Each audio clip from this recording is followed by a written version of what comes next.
CREA São Paulo, Conselho Regional de Engenharia e Agronomia do Estado de São Paulo, apresenta CREAcast. Quando vocês escutam falar de circo da Fórmula 1, né, passa muita coisa na cabeça, vem muita coisa bacana. Primeiro, obrigado mais uma vez por acompanhar o podcast, essa iniciativa, esse canal de comunicação que a ideia é trazer para vocês a engenharia envolvida em diversos assuntos, em diversas frentes. E hoje a gente está aqui no Autódromo de Interlagos, na beira da Fórmula 1, né? A Fórmula 1 que vai acontecer aí, sem ser esse domingo, no próximo. A gente está gravando com o Luiz Ernesto, que é o engenheiro responsável aí por toda a parte de engenharia desse evento, que é mundialmente acompanhado, esse evento gigante, o circo da Fórmula 1. Luiz Ernesto, obrigado por ter atendido mais uma vez. O Luiz Ernesto que acompanha o Conselho todo ano nessas visitas técnicas, né? Eu gostaria que você falasse um pouquinho sobre o seu papel, para falar para esse pessoal que está nos acompanhando aí. Obrigado por receber vocês aqui para ver a dimensão do evento. O trabalho da engenharia está calcado principalmente nas questões de segurança. Então começa pela pista, que é a principal parcela aí do show. Desculpa cortar, mas só para você se apresentar, falar um pouquinho quem é o Luiz Ernesto, a história, o currículo, que é uma celebridade desse meio do automobilismo, mas muito conhecido nesse meio, mas às vezes desconhecido por nós profissionais, né? Então, Luiz Ernesto, fala um pouquinho do seu currículo, da sua história, sua função aqui. Sou engenheiro civil, formado já há um tempinho, e faço parte da Comissão de Circuitos da FIA, sou presidente da Comissão de Circuitos da CBA. Federação Internacional de Automobilismo. Sou chefe de engenharia do GP desde 2002, 2003, já mais de 20 anos aqui no autódromo. E começou basicamente pelas questões de segurança da pista e depois evoluiu para tudo que havia de necessidade de engenharia em relação ao restante do evento. E principalmente, como eu estava falando, dos aspectos de segurança, né? Então a pista, esse é o foco, né? Isso é muito bacana, porque o papel, né, o porquê que existe o conselho, né? Por que existe um conselho de engenharia e agronomia, né, que faz a fiscalização, com a função de proteger pessoas. Aí o que traz ele para essa função é justamente a segurança. Então essa é a importância da gente ter profissionais, da gente ter pessoas capacitadas que estejam, né, à frente dessas atividades, porque olha o tamanho dessa estrutura, né? Você vira outro autódromo durante o GP. O autódromo ele tem uma capacidade instalada bem menor do que aquela que é utilizada pelo GP de Fórmula 1. Então, e dotar ele dessas condições de uso para atingir o público necessário para a Fórmula 1 é que traz uma série de instalações provisórias. E que é como se eu tivesse uma cidade aqui de 70, 80 mil pessoas funcionando durante esses 3 dias.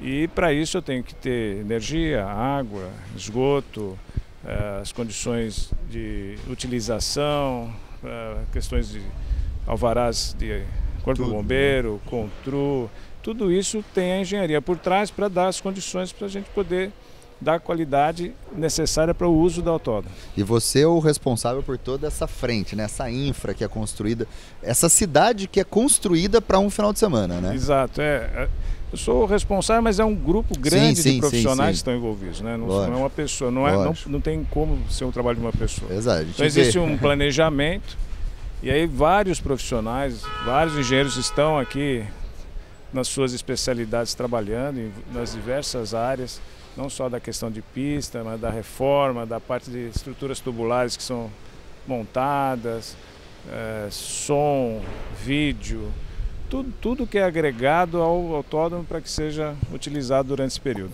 Você sabe, em média, quantas pessoas a gente tem aí envolvidas nesse momento?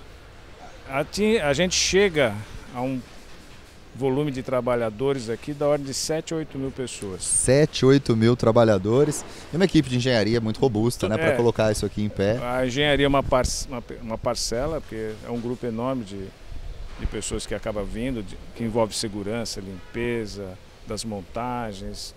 No fundo, você tem um público que vai oscilar de 60 mil pessoas e você trabalha com 7, 8 mil para atender esse público. Cerca de 10% da capacidade você tem de colaboradores, pessoas envolvidas para isso. Na infraestrutura. É lógico que tem responsáveis para cada uma dessas áreas específicas.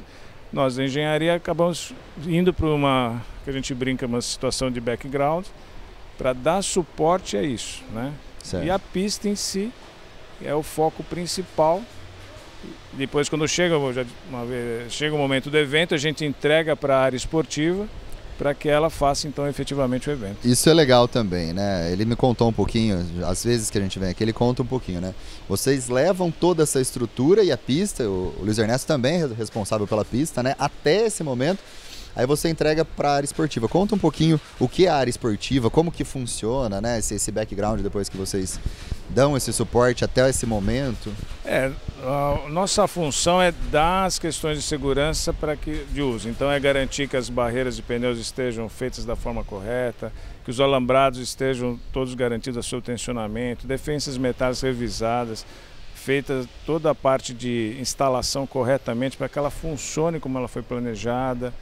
A própria pista é feito um trabalho de levantar o grip da pista com equipamentos específicos. Até isso, né? Até a sua especialidade, sua expertise é muito na área de pavimentação. Na parte de pavimentação começou daí, né? O meu envolvimento com a Fórmula 1 veio da parte de pavimentação.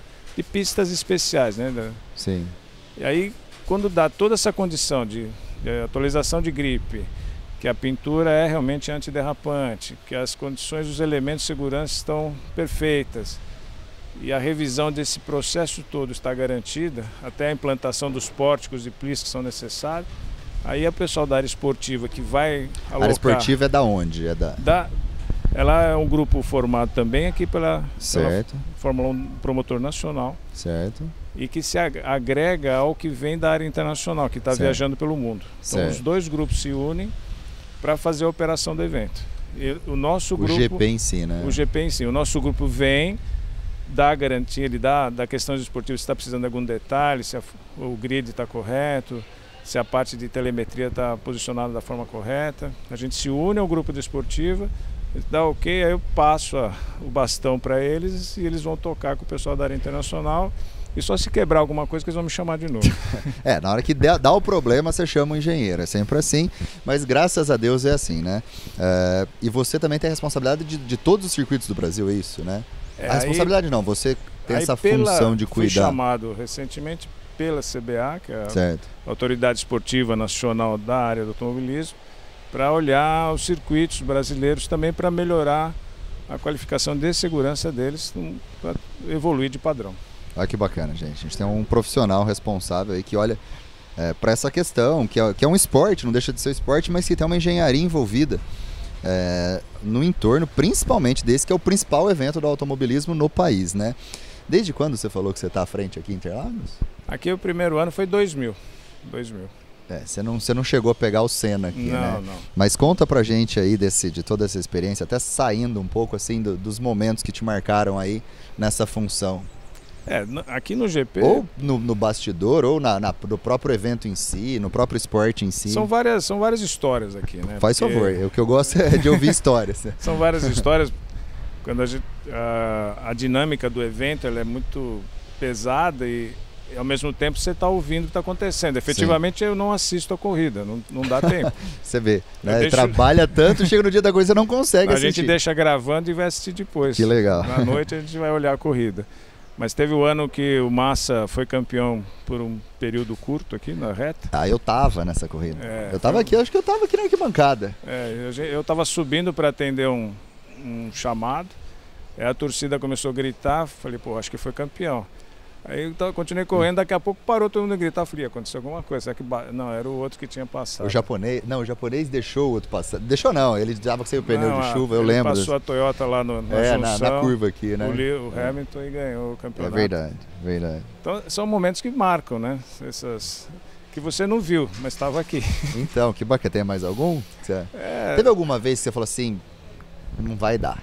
Ou você chega com uma folga, assim, no dia de fazer essa transição? Teve GPs que foram mais difíceis de colocar a estrutura em pé e para fazer essa transição? Todo GP tem a sua particularidade, né? É lógico que os primeiros foram mais difíceis porque foi necessário implantar um planejamento que não existia, né? Então essa foi uma fase. Mas vencido, todos eles têm seus detalhes que causam dificuldades. Mas existe não adianta deixar pronto muito antes, porque você acaba tendo que ter retrabalho para restabelecer, porque como 70% do evento é overlay, é provisório, se você deixar pronto muito antes, você acaba tendo que voltar para refazer as coisas. Então, e aí tem o timing certo de deixar no momento certo para as pessoas começarem a assumir e ocupar os seus espaços. Então, não vai dar, nunca aconteceu. Sempre teve alargadas, o pessoal largou, foi, e felizmente a gente nunca teve nenhuma ocorrência mais grave. Os acidentes que houveram, a parte de segurança sempre respondeu perfeitamente dentro daquilo que estava previsto. Interlagos é uma etapa que ela é bem emblemática, né? Ela tem uma história, né? Na verdade, que Interlagos hoje tem uma grande história por trás dela, por todos os nomes que passaram aqui. Desde a época do Emerson lá atrás, José Carlos Patti, todos os pilotos brasileiros, mesmo que venceram ou não, até o Senna, que tem o Piquet, enfim, tem uma história que qualquer piloto lá fora que entra para a Fórmula 1 quer vir correr. Tem um folclore em São aqui, Paulo, né? Porque faz parte da história já da Fórmula 1, né? E é um circuito que ele beneficia a corrida, né? É um circuito bom para a corrida, que gera emoção, que tem pontos de ultrapassagem, tem a reta, tem o S do Senna, que é... A gente diz que é um dos circuitos clássicos que ainda ficaram. São 5. Interlagos, Monza, Silverstone, Spa e Mônaco. São os circuitos clássicos que permanecem na Fórmula 1 e que tem seu lado ainda glamuroso, que a vivência da história. E tem os modernos. Então essa mescla de circuitos novos e os clássicos é bem interessante. Os pilotos gostam de vir para cá. Gostam bastante. Bacana. Voltando para a função da engenharia, queria agradecer o Jová que está aqui com a gente, que é inspetor nosso. Todo o pessoal da Subfis, da Superintendência de Fiscalização, que acompanha, né, todo o processo, é a função nossa, não só aqui, a abertura que vocês sempre dão, né, fazer esse trabalho de maneira compartilhada e utilizar o conselho para auxiliar, né, em todo esse processo. Mas voltando para a engenharia, Luiz, eu queria que, se você pudesse compartilhar, né, quais são as frentes que você acha aqui dentro que mais precisam da engenharia, que você vê mais a sua graduação, né, o que você aprendeu, o que a engenharia te deu como função, ou na gestão, ou na parte técnica mesmo, de colocar a estrutura funcionando, porque é impressionante, né? Eu conheço um pouco Interlagos, você vir em Interlagos, antes deles estarem nesses moldes para a Fórmula 1 e durante, você realmente, se você não reparar, você entra em 2 lugares diferentes, totalmente diferentes. É o que você falou, você constrói um outro Interlagos aqui. E aonde que você sente mais essa função, essa graduação que a engenharia te deu no dia a dia aqui para construir isso aqui? Na verdade, pensando por esse aspecto, o fato de ter me formado engenheiro trouxe uma forma de pensar voltada para você planejar, e com planejamento e trazendo os profissionais especialistas de cada área, porque eu não sou o especialista de todas as áreas, mas eu trago outros profissionais que são responsáveis. Constrói a equipe, né? Mas montando um planejamento para que todos trabalhem de forma coordenada, aí esse processo tem sucesso. Então o planejamento, que é você aprender a pensar de forma ordenada e com planejamento, é que traz o benefício de você conquistar um trabalho desse. É a lógica, né? Eu costumo fazer essas perguntas, realmente é muito diferente o que a engenharia te dá no sentido de raciocínio, não de ser melhor que ninguém, não. Óbvio, mas quando você fala disso aqui, né, de colocar uma estrutura como essa em tão pouco tempo, né, em pé, para um momento onde o mundo inteiro está assistindo, né? Tem isso, né? Se tem um parafuso torto ali, vão enxergar, porque do ponto de vista de transmissão, é um evento realmente muito interessante. E saber que a engenharia dá essa possibilidade de ter uma pessoa que é responsável por tanta coisa, que tem uma equipe tão grande por trás, tanta gente, tantos engenheiros por trás, para nós que somos profissionais, para esse pessoal que está nos assistindo, está nos acompanhando, que querem ser o Luiz Ernesto, pessoal que está na faculdade, fala assim, eu quero ser o Luiz Ernesto no futuro, isso é muito bacana. Pontuar, né, frisar a importância da graduação é muito bacana. Né? Hoje a gente acaba... Na hora que você está estudando na faculdade, você aprende a pensar de forma ordenada. Você tem toda uma série de especialidades que você vê na faculdade, mas no fundo você aprende a pensar de forma ordenada, ter visão macro, enxergar mais à frente, porque eu aprendi... Você vai tendo experiências. Sim. E todo ano a gente aprende alguma coisa. Mas uma coisa que me marcou lá, desde lá de trás, com uma pessoa aqui da Fórmula 1, foi que Luiz, não se preocupa com as coisas grandes, porque a gente só tropeça em coisa pequena. Olha que bacana isso. O que é grande todo mundo vê, você não vai errar. O problema é aquela coisa pequena que ninguém está prestando atenção e vai falhar. E aqui se falha na hora da largada, não adianta eu arrumar daqui meia hora, não precisa mais. Então você tem uma estrutura, tem um planejamento para o corpo se agregar. E depois ir cada um prestando atenção nos detalhes e fazendo isso com foco, com critério, aí que todos se engajem no processo, né? Tem uma equipe que esteja engajada, aí você consegue ter. Você falou uma coisa importante, né? Focar nas situações que às vezes elas não são aparentes. E você imagina a responsabilidade, né? Usando o exemplo do Luiz. Qualquer falha na hora da largada não tem o que fazer, né? Você perdeu, porque todo o protocolo rígido que tem, a responsabilidade, além da responsabilidade dele como profissional, né, à frente das iniciativas técnicas, tem a responsabilidade dentro da função do tamanho que é o circo da Fórmula 1, de tudo que está envolvido nisso, né? O recurso financeiro. Que a gente brinca que quando esquecem da gente é que deu tudo certo. Eu falo a mesma coisa no CREA. A função do conselho é fiscalizar, né?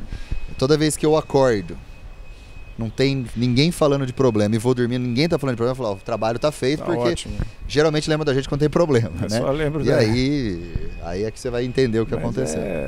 Os detalhes, lógico que tem sempre tem um plano de contingência para alguma situação, mas para você ter um sucesso do evento é que você não tem que utilizar.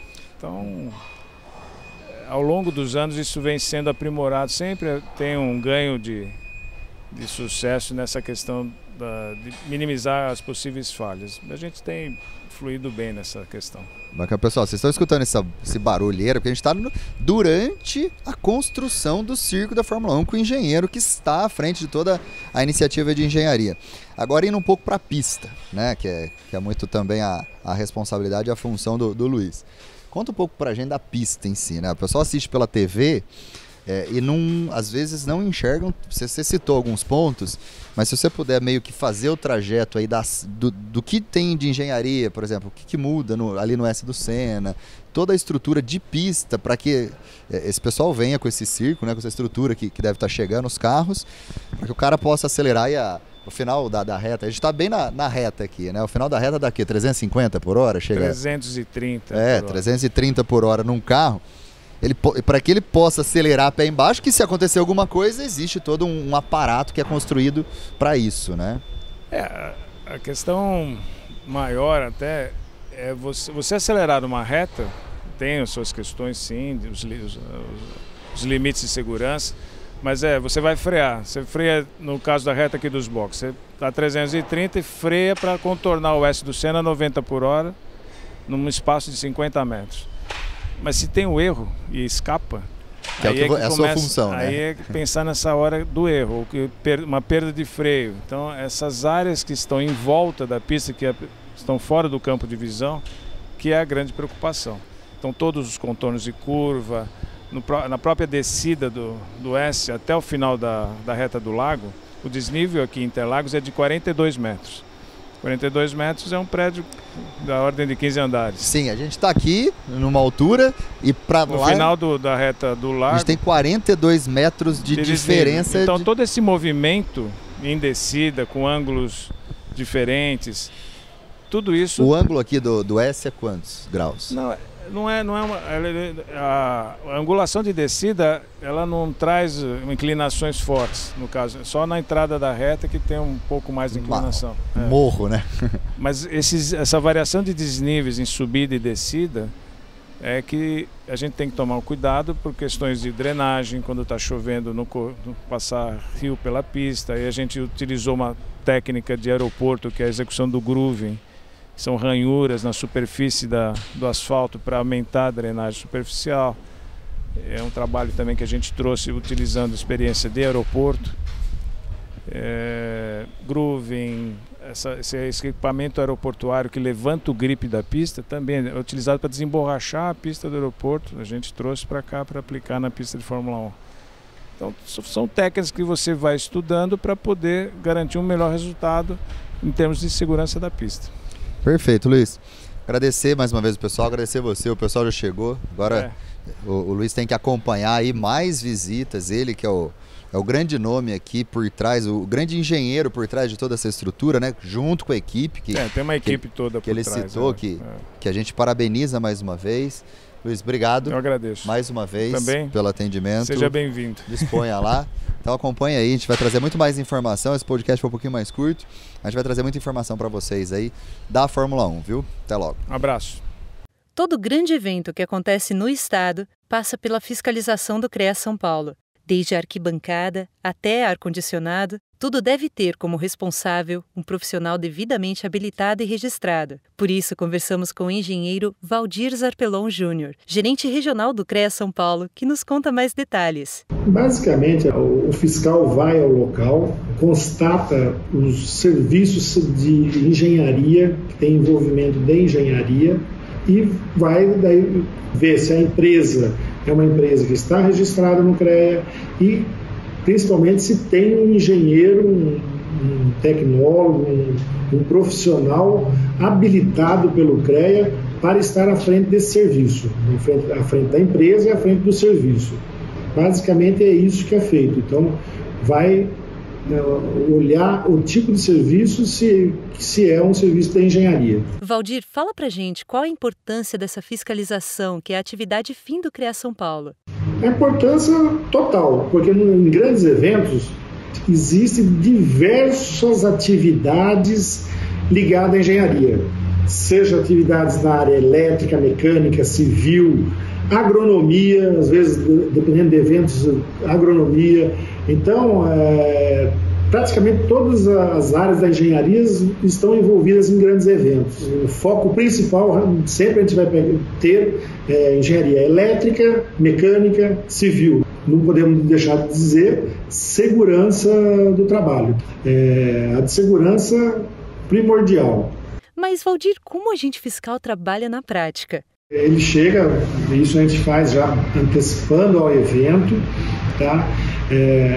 Vai ver as atividades que estão sendo desenvolvidas e vai buscar quem são os profissionais das empresas que estão executando. No caso do GP Brasil, nós fizemos a fiscalização.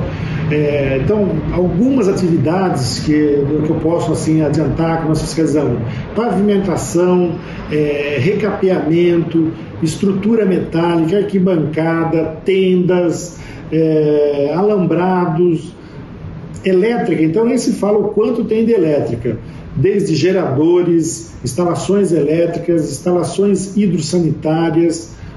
Todas essas atividades precisam ter envolvimento de engenheiro. Então, o fiscal vai ver se teve a participação de engenheiros, como que é efetivada a participação.